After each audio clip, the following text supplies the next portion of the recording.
What is up, everybody? We are live for episode number 14 of Beyond the Game. Hi, my name is Eric Michael. I've sold over $5 million in sports cards, and I do these podcasts to talk about my life, the struggles, the accomplishments, how to make money in sports cards, relationships, business, and just anything that's on my mind and any questions I get. You guys have seemed to enjoy this podcast, so I'm going to keep doing them. Got a bunch of things here to talk about. I got a lot, man. What I do is every single, I believe it's Sunday and Wednesday, I send out an email and I let people ask questions. I'm like, hey, fill out this form. If you want to ask a question every single week, the first week there were like 3 questions, and the next 5 and 7 and 10 and 12 and 15. So there's so many questions, I have to choose between them, which is a good thing. I try to choose the best questions, like the ones that I think will help the audience the most. That's what I try to do. So, but I'll go through those questions after. I got a few things I want to go over. So, this is something I'll never stop talking about, like mindset and coaching programs and business and all that good stuff. So, Major League Profits, okay? We have a Facebook group, right? There's a Facebook group for paying members. So we have a free Facebook group and a paying Facebook group. Now, I'm not going to say any names here, but there's a guy that joined our highest end coaching program, which is not cheap at all. And he got in the program and he didn't do anything. He just said, this doesn't work. He never attempted it, never tried, nothing. And so what's funny, so there's actually a story that I told, a few months ago, and I'll tell it again. So this specific person lives in California. And about 2 months ago, there were 2 people that joined our coaching program. So there were 2 people that joined our coaching program. They lived in the same county on the same day and joined almost at the same time. And one of the people, person A, got on an onboarding call with the coach and started just losing his mind. This doesn't work. I'm never going to be able to make money, blah, blah, blah, blah, blah. And he left the program. I don't know what happened to him. He just went crazy and then left. I don't know. The other person B, sat there, listened to the coach, did what we said, and in the first month, person B made $8,000 in profit. Profit, not revenue, not gross, whatever, profit. Person A never made a dime. Why? It's not like person B was that much smarter than person A. It's not like person B had more money than person A. The reason is because mindset. One person said, okay, I think this can work. The other didn't believe in anything. And what's crazy, so my best friend, this was 2 months ago, he said something to me that resonated. He's like, you are the dumbest person I know, yet you are the most successful. And when he says I'm the dumbest person I know, he means I don't listen to anyone, I'm very stubborn. And because I remember when I was 17 years old and I first got into buying and selling sports cards, I told my friends, I was like, hey, I told my parents, my friends, hey, I'm going to start to try to buy and sell sports cards. I heard you can make some money. I have a friend that does it. And every single person shot it down. They were like, don't do that. You're an idiot. Your friend is lying to you. He doesn't actually make any money, blah, blah, blah. But I was dumb enough to believe my friend that introduced me into sports cards, and I've sold millions of dollars in sports cards since, and I've fundamentally changed my life. And something you just have to realize is sometimes you just can't listen to other people, right? If you want to live a not normal life, right, you have to do not normal things. Normal people are going to judge you and think you're stupid. They're going to think you're dumb. They're going to think you're wasting your time. But that's what's supposed to happen, because you're attempting to do something that most people don't have the balls to do, whether it's sports cards or real estate, starting a business, whatever it might be, right? So you're supposed, when you start doing something, if it's buying and selling sports cards or if it's starting a business, whatever, you are supposed to feel uncomfortable. You are supposed to feel like you're not going in any positive direction. You're supposed to feel lost until you stick with it enough, and then the money starts to come. And then all of a sudden the people who thought you were crazy ask you for advice. But that's why most people never get ahead because one, they're scared of being judged, and two, when they start something, they quit because they expect to make money right away and they feel lost. They feel like this doesn't work. And if everything in life was so easy where you could just pick something up and start making money, everybody would do it. But there's a reason most people don't have that like mental bandwidth and that mental strength to start something, stick with it, and actually see it out and make money.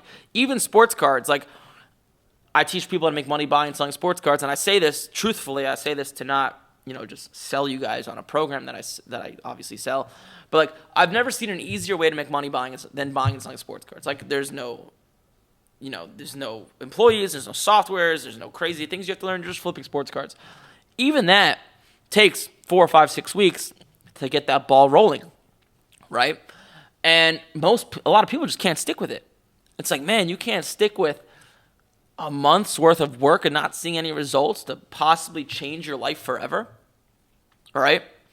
And it's just like crazy just how it works, because humans, and especially nowadays with social media, we're so used to instant gratification.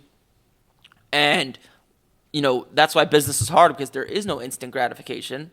And because there's no instant gratification, people just want to quit, go on their laptop or computer or phone and just start scrolling on TikTok, scrolling on Instagram, right? And that's why, it's funny, I think Alex Hormozi said this, there's never been an easier time to start a business. Like, we live in this beautiful thing called the internet. Think about that.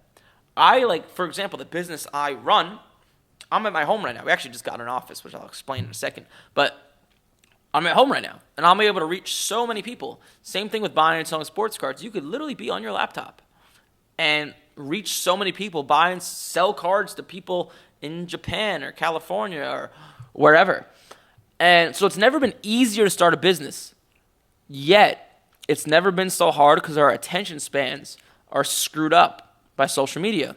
So, social media, for example, on one hand, has let us reach so many people from the comfort of our home, but on the other hand, right, it's really shortened our attention span, which means the barrier for entry is so low, and the barrier to make money and do something good is way lower than before, because most people can't execute at a high level.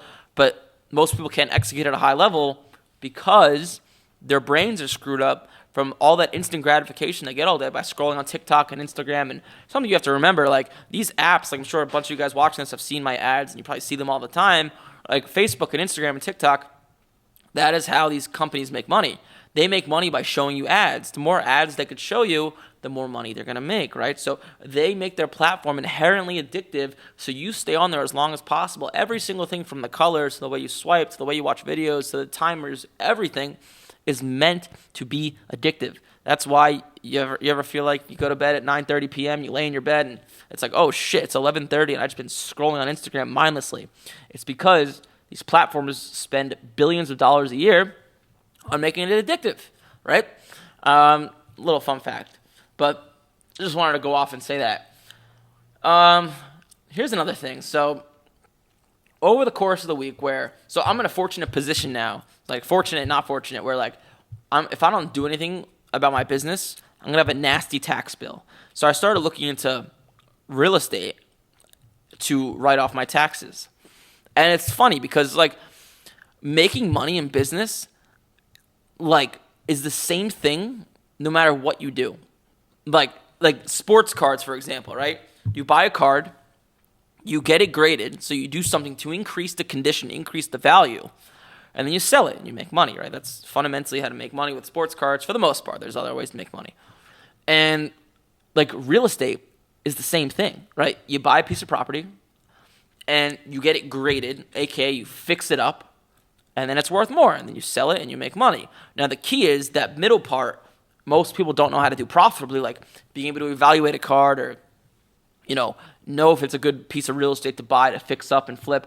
And investing in businesses is the same thing, right? You buy something that's lower in value, you go in there, you fix it up so it generates more money, and you increase the size of the business and you increase the revenue, and then it's worth more. It's the same exact concept as buying something, grading it, and selling it. It's just different scales. And the reason I'm so bullish about sports cards is because buying a piece of real estate is obviously difficult, right? There's real estate agents involved and escrow and lawyers, and it's not so easy. as opposed to like a sports card, right? It's just like this big. Like this is your piece of real estate. So that's why like I think it's the easiest way to make a few grand a month. So I thought that was interesting. Some other stuff I thought was interesting. So this is kind of relatable to life as well. So I think this is a funny analogy. So TJ Watt, not TJ Watt, the Pittsburgh Steelers are kind of resemble humanity. Okay, let me explain. So you Steeler fans, if you guys are Steeler fans, you're not going to be happy with what I'm about to say. The Steelers are like an old business that has not adapted and adjusted. They have the oldest defense in the league and one of the highest paid defenses. The NFL is a game of offense now, right?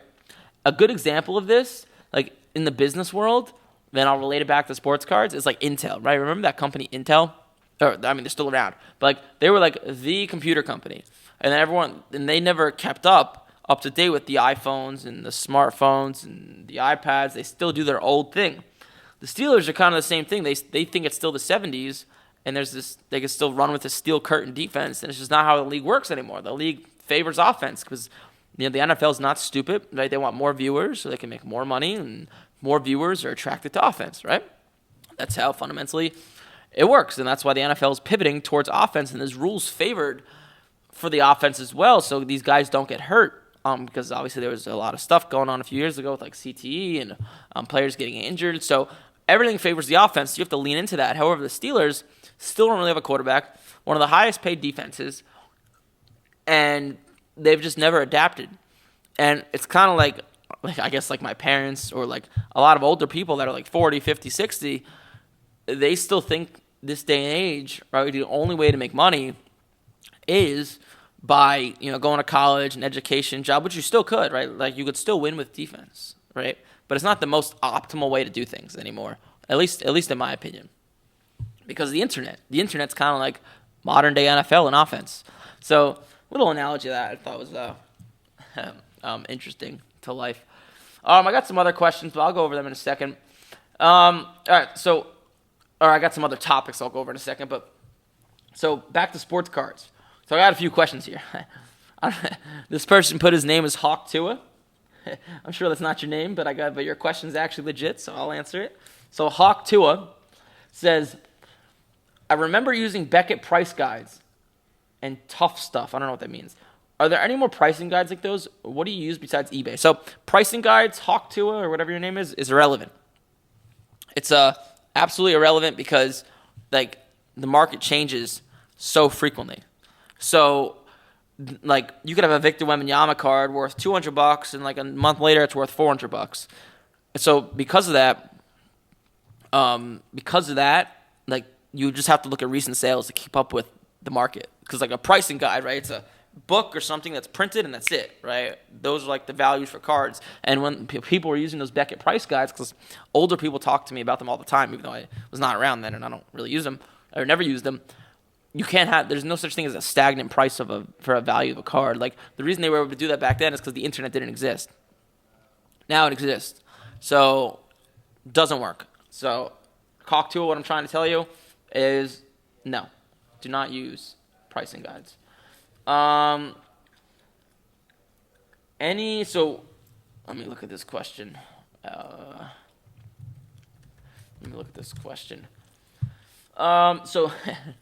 Rick James, bitch. You guys are good with the names. Says, any opinion on Arena Club?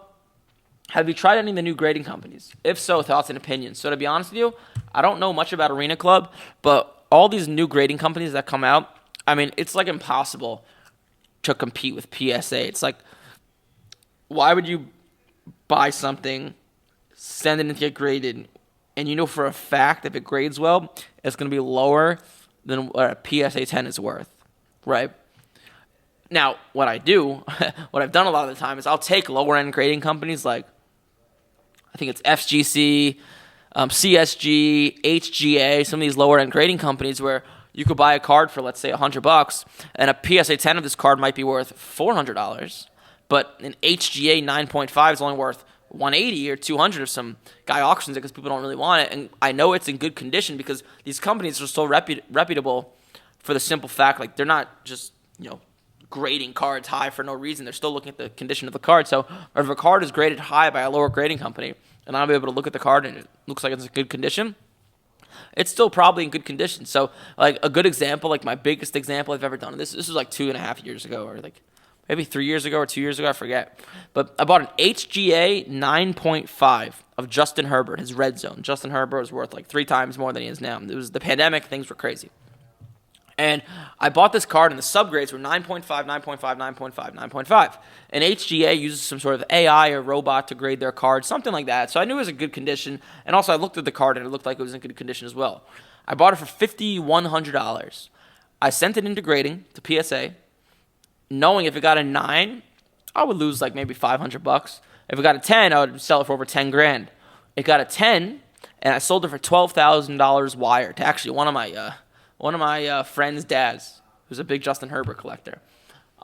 So that's a case where, like, I've used lower end grading companies to, like, take advantage that I know that the condition of the card is well and flip it and make money. So hopefully that answers your question, Rick James. I don't know that much about Arena Club, though. I know it's some sort of market. I could look right now. I have not messed around with it. So it looks like it's another market. So, like, a market like this, it's similar to, like, something like My Slabs, it seems like. But can you sell? Okay, so you could sell PSA cards on here. A lot of times you can get good deals on here. If people only put their cards on here because they think this is the end-all, be-all, they're probably not flooded with a lot of offers. You can take it, buy it, flip it. But I have not used it much, so I'd be the wrong person to ask. Nick, normal name, says, my son and I are big hockey fans. What do you think about hockey card collecting? What are the best card shows to go to, and how do I get a list of them? If you just type in, like, sports card shows, like top sports card shows, you'll see them on Google. The best card show for hockey is naturally the Toronto Expo. I think that's what it's still called. Canada, right? Obviously, it's going to have the most hockey cards. And what do I think about hockey cards? So hockey cards are really good. They're really good. So for 2 reasons. Number one, when you buy a hockey card, so, like, when you buy, like, for example, while I'm speaking right now, it's like late August, okay, and the football season's about to start. Because there's so much excitement and hype with football, you'll see a lot of these guys who are selling for high, like Stroud and Anthony Richardson and Will Levis and all these guys, their value is going to come down because their values are inflated because of all the hype and excitement. Jordan Love's great. I mean, any of these guys could go up in value, but most likely they won't. Like Jordan Love, his value is over doubled in the past, like, 4 months. So, like, to sustain that inflation, call it, not only do you need to play well to sustain it, you need to play, like, extremely well to overcome, like, the fake hype, okay? Because that's how cards work, especially football, basketball, and baseball, because they're American sports, Americans hype them. Now, with hockey, because it's not as popular and people don't hype it as much, the values are a lot more sustainable. So you don't have to worry about, for the most part, you don't have to worry about when the season starts. They're not as, like, volatile. Like, if Jordan, for example, like Jordan Love, a PSA 10 Contenders, sells for about, when I look, like low 2000s, right? If he comes out week 1, I think they play in Brazil versus the Eagles. If he goes 1 touchdown, 3 picks, bad game, 18 for 35, 195 yards, right? Let's pretend those are his stats. I can promise you that $2,200 card will drop down to $1,500, $1,600, something like that. And with hockey, right, if you have 1 bad game or a bad week, maybe it'll go down a little bit, but not much. So it's a lot more steady. And because a lot of the hockey guys naturally live in Canada, what you could do is buy cards, get them graded, and flip them to guys in Canada. A lot of times these cards have bigger margins. When I say margins, I mean buying it raw and flipping it and getting it graded compared to, like, a football, basketball card, because people in Canada don't really get cards graded as much because it's more of a pain in the ass because they have to send stuff over the border, and there's, like, custom charges, and it's a pain. So hopefully that answers your question. So I love hockey cards. Do I buy them as much as I should? Probably not. But I love hockey cards to get them graded. Really good cards to get graded and make money on. All right. Greg says, where's the best place to buy graded cards in bulk on a discount? Honestly, card shows, especially if you set up. If you set up at a card show, you have these regulars that'll come to you and just say, like, hey, you want these cards? And a lot of these people have been holding these cards for years, and they'll sell it for 70%, 60%, 80%. I've seen it all the time. So to answer your question, card shows, like just to give you a straightforward answer, bigger the card show, the better. You're gonna get more people walking around. It's gonna cost you a little bit to set up. Yeah. Let's see. Tim says, do you buy cards or collections? Are all cards worth getting graded? It's very rare to buy a collection. A lot of my students do. They buy collections. They piece out what's worth getting graded. They sell the stuff that's not worth getting graded. They grade the stuff that's worth getting graded and make money that way. I don't. Quite frankly, I don't really have the time. And are all cards worth getting graded? Absolutely freaking not. No. So a card is not worth getting graded either. A, if it's in bad condition, right? If the corners, edges, centering surface if any of that stuff is not good, it's not worth getting graded. And B, if there's no margin. So like, I don't understand this. Like, maybe one of you guys know. Like, I see people get cards graded, like PSA 10s, and these PSA 10s sell for $25. It costs $19 at the minimum to get a card graded and shipping and all that stuff. So if the margin's not there, it's not worth getting graded. And Tim, to kind of drive that home, like a standard rule of thumb I use is I will not buy a card and get it graded if I don't know that a PSA 10 will at least double my money. So after fees, so if you buy a card for $100, after fees, after everything, after shipping, if that card cannot at least double my money, I do not buy it. After everything. So I want to net at least $200 in my pocket after everything and double my money. So that's like a little rule I use. But yeah, all cards are not worth getting graded. That's the answer to that one. Hey, Eric. This is from Andrew. Hey, Eric. Love the podcast. Thank you for the coaching inside your Major League Profit sports card trading coaching program. I think maybe, okay, you must be a student. 100% worth the investment. Thank you. Question. Are there any opportunities with cracking SGC and Beckett graded 9, 9.5, or 10 and submitting the PSA to grade and flip to make profit? Obviously risky if PSA grades lower. Have you had or seen people in the hobby have success with this? Okay, and then there's another question. But I'll answer that question. So yeah, it's worth it, but if you're newer into the hobby, I would not do it. Like there's so many, like I only do that with cards that are like $600 plus. Like anything that's like $100, $200, I'd rather buy it raw and get it graded because there's usually more margin. I love to buy Beckett BGS 9s with like 9.5 corners and 9.5 surface and send them into PSA because Beckett cares much more about centering than PSA does. So if you could buy a Beckett 9 with like a 9 centering, 9 edges, 9.5 surface, 9.5 corners, that's in my opinion the best. And you look at the card and it actually looks good. A Beckett 9 a lot of the time sells for the same, if not lower, a raw. So with higher end cards, it's cool because it's hard to find raw cards in good condition to get graded that are like $1,000 plus. But you could buy raw cards and get them graded, BGS 9s and get them graded. It's just to give you an example. The most amount of money I made on a card this year, was it last year? No, it was this year. Was I bought a Shohei Ohtani Atomic Bowman Chrome 2018. It was the one of him pitching because he has like 2 different variations. And I bought the card for $10,000. It was a Beckett 9. So I believe the subgrades was 9 centering, 8.5 edges, 9.5 corners, 9.5 surface. But I looked at the card and I looked at the edges, and I was like, these don't look like 8.5s. These don't look that bad. So I bought it. Long story short, I cracked it out. I sent it to PSA. And actually, when I got the card in the mail, the edges were like a tiny bit messed up, but I still said, you know what? I bought the card. It's worth it, even though PSA is going to try to charge me $1,000 to get it graded. It got a 10, and I sold it like trade/cash for $30,000. So, yes, it's possible. Do I recommend doing it if you're a newbie? Absolutely not. No, because let's make the easiest amount of money. Make the easiest money possible just to prove to yourself that it works, right? Because a lot of you guys are naturally skeptical. Like, does this actually work? Can I actually make money with sports cards? So do the simple things. Like, don't buy a card for $5,000, right? Buy a card for $100, get it graded, flip it, make $100 profit on it, and move on. So question number 2 from Andrew says, what was the biggest adjustment you made from year 1 to year 2 selling sports cards that generated more ROI? So I'll give you a basic answer because like my year 1 from year 2 was like 2015 to 2016. So it is way different now than it was back then.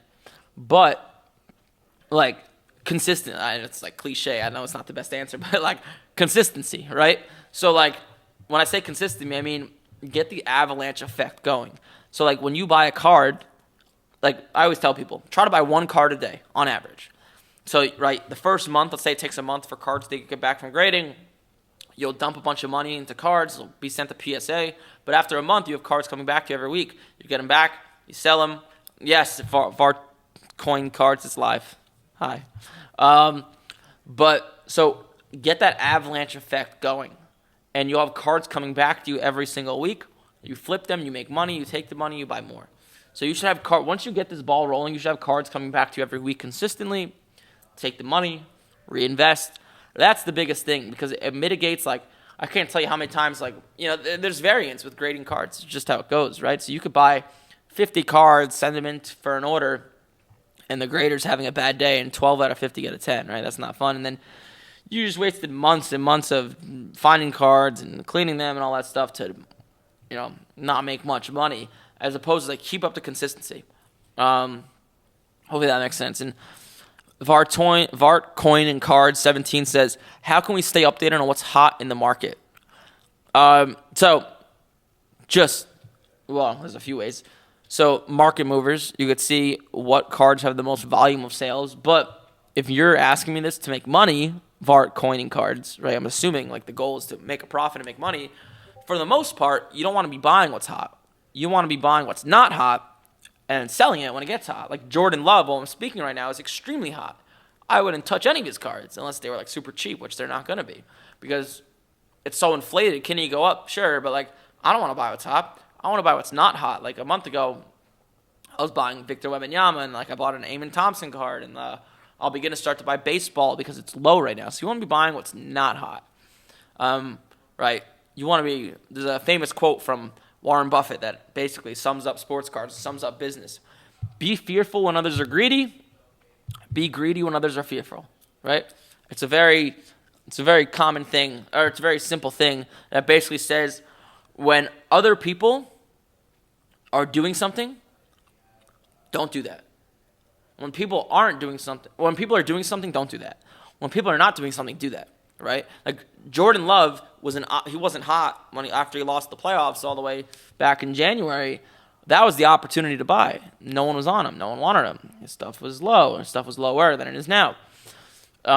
So be greedy when others are fearful. People were scared of Jordan Love. His value starts to pick up. Now everybody wants him. All right? And now be greedy when others are fearful. Sell Jordan Love. Or be fearful when others are greedy. Excuse me. I flip-flopped. But yeah, that's kind of like how to make money with sports cards, like 101. Some other stuff. So some random sports news that I think is interesting is in the Cowboys and Dak Prescott. I wonder what's going to happen there because he wants over $50 million, and the Cowboys aren't good enough now to compete, obviously. So it's like, do you pay a solid quarterback? And Colin Cowherd made a good point. He's like, it's his partner. I forget his name. J-Mac. J-Mac made a good point as I was listening to him. He's like, the Cowboys have not drafted a first-round quarterback in 35 years or something like that. Troy Aikman.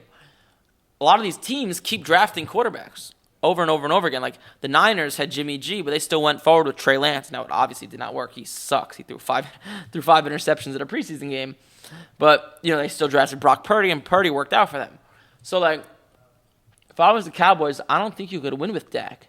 And he's going to hit free agency at 31 years old. I mean, he's going to get paid a lot of money. A lot of money. Because there's a lot of teams that, like, want that consistency at quarterback. So, curious to see what the quarterbacks, what Dak Prescott will happen to him. In other news, Major League Profits, we decided to go forward and get an office, which is super cool. So we rented out a section of a WeWork. For you guys that don't know what WeWork is, It's like a co-working space, and it's like there's a bunch of other companies that have offices rented there. It should be a lot of fun. There's a lot of young people running around. We want to get all of our people in-house. We think we'll be able to grow the company more, and it'll be more fun. Because I'm all about, as you guys who might read my emails or see my content, like, I make good money, but I'm all about using that money to benefit other people's lives. So I'm all about, culture and getting people in-house and doing fun things, like, taking people out on my boat and, all that good stuff. And lastly, I'll leave this off with this. Did you guys see that Babe Ruth jersey that sold for $24 million? That is fucking crazy. Holy shit. A jersey. It's the one of him, that famous thing where he was pointing to center field. That one. Crazy. And I think, honestly, if you look at that video or the picture, he wasn't even pointing to center field, like calling a shot. Like, if you think about it, like, Babe Ruth, like, wasn't a cocky player. And, like, who would call his shot in the middle of the World Series? So, like, it's, like, a nice story, but obviously it's a very famous game. That's why his jersey sold for $24 million, which is just, like, absurd. Like, that is just insanity. Like, I thought, if you asked me, I would think that jersey would sell for, like, $5 million, $3 million. Like, $24 million? Holy shit. There's people with a lot of money in this world, man. But, yeah, so, like, I don't even think he was calling a shot. I just think that he was pointing his bat for whatever reason, stretching, whatever. But, yeah, I'll leave it off with that. Hopefully you guys enjoyed this stuff. If you're watching this stuff on YouTube, like, comment, subscribe. Let me know what you think. Thank you guys who are all watching live. I'll see you guys in the next